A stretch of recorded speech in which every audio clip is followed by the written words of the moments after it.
Hi everyone, আজকে share করব সাবুর কাটলেটের recipe.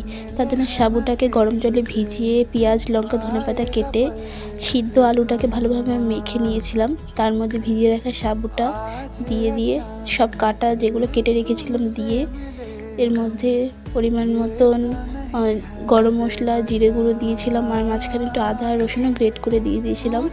তোমরা চাইলে নাও দিতে পারো। তারপরে হলুদ গুঁড়ো, গরম মশলা, লঙ্কার গুঁড়ো দিয়ে ভালোভাবে মাখিয়ে যাতে জলটা না কাটে নুনটা তাই পরে দিয়েছিলাম।